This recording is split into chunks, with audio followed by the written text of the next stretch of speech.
పరమాత్మ శక్తి ఏదైతే ఉందో దాన్ని తెలుసుకోవాలనే తపనను పెంచుకోవాలి. నువ్వంటే ఈ శరీరం మాత్రమే కాదు కదా, నువ్వంటే ఒక శక్తి. నీ శక్తి స్వరూపము ఏదైతే ఇక్కడ ఈ భూమండలం మీద ఈ విశ్వాత్మక శక్తితో అనుసంధానమై ఉందో అట్టి ఆ స్థితిని మనం అనుభూతి చెందాల. దానికోసమే కదా ధ్యానం అనేది ఉండేది. అది ధ్యానం చేస్తే మనకు తెలుస్తుంది, ధ్యానం చేయకపోతే తెలియదు. ధ్యానం చేయడం వల్ల ఉపయోగాలు ఏమంటే, ద ఫస్ట్ ఉపయోగం ఏమంటే నువ్వు శాంతి స్వరూపు నువ్వు అయిపోతావు. You will become very calm, you will become very balanced. అది నేను చెప్పేది. నువ్వు ఎంత శాంతంగా ఉంటావో అంత బాగా తలకాయ పనిచేస్తుంది. ప్రతిదానికి నేటి యువత నేను ప్రత్యేకించి చెప్పేది ఏమంటే, దయచేసి ఆవేశపడద్దండి. ఇమ్మీడియట్లీ టెంపర్ అయిపోయి టెంపర్మెంట్తో అన్నీ చేసుకోవడం, డిసిషన్స్ తీసుకోవడము, హైపర్ అయిపోతారు.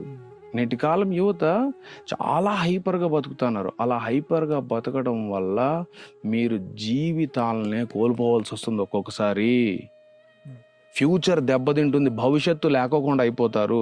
కాబట్టి దయచేసి ఆ టెంపర్మెంట్కి కొద్దిగా దూరంగా ఉండండి, కొద్దిగా ఆలోచించండి. అందుకనే ధ్యానం చేస్తే బుద్ధి వికసిస్తుంది, ఆవేశపడితే బుద్ధి క్షీణిస్తుంది.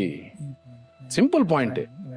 ధ్యానం చేయడం వల్ల బుద్ధి వికసిస్తుంది, నువ్వు శాంతిమయుడు అయిపోతావు, నువ్వు బ్యాలెన్స్డ్ అయిపోతావు.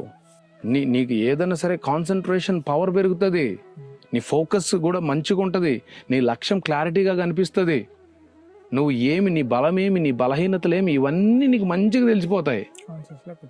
కాన్షియస్లోకి వచ్చేస్తావు. నువ్వు జ్ఞానం అనేది ఉదయించిన తర్వాత నువ్వు ఎంత ప్రశాంతంగా ఉంటావో తెలుసా.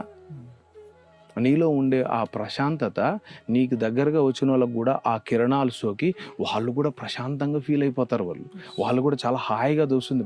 ఏమోనబ్బా నీతో మాట్లాడుతుంటే భలే ప్రశాంతంగా ఉంటుంది, భలే హాయిగా ఉంటుంది, ఇంకోసారి నిన్ను కలవాలనిపిస్తుంది అనే దాంట్లోకి వచ్చేస్తారు. ఎవరైతే ఆవేశంగా ఊగిపోతుంటారో వాళ్ళకు చపల చిత్తం ఉంటుంది. చపల చిత్తం అంటే ఏం చెప్పు? చపలత్వం. ఒక చోటు ఉండేలా రకరకాలుగా ఆలోచనలు, ఒకదానిపైన ఫోకస్ ఉండదు, ఒకదానిపైన కాన్సన్ట్రేషన్ ఉండదు అనమాట. ఒక మాట పైన నిలబడలేరు, ఒక చోట కరెక్ట్గా ఉండలేరు. ఎందుకంటే వాళ్ళ బాడీ వాళ్ళ కంట్రోల్లో ఉండదు, వాళ్ళ మైండ్ వాళ్ళ కంట్రోల్లో ఉండదు, వాళ్ళ ఆలోచనలు వాళ్ళ కంట్రోల్లో ఉండవు. టోటల్గా వాళ్ళ ఎగ్జిస్టెన్సే ఒక చోట ఉండదు. సో కాబట్టి ఆవేశము అన్ని అనర్థాలకు మూలమని నేను అందుకనే గట్టిగా చెప్పేది. దాని గురించి ఆలోచించండి, ఆలోచిస్తే మీకే అర్థమవుతుంది.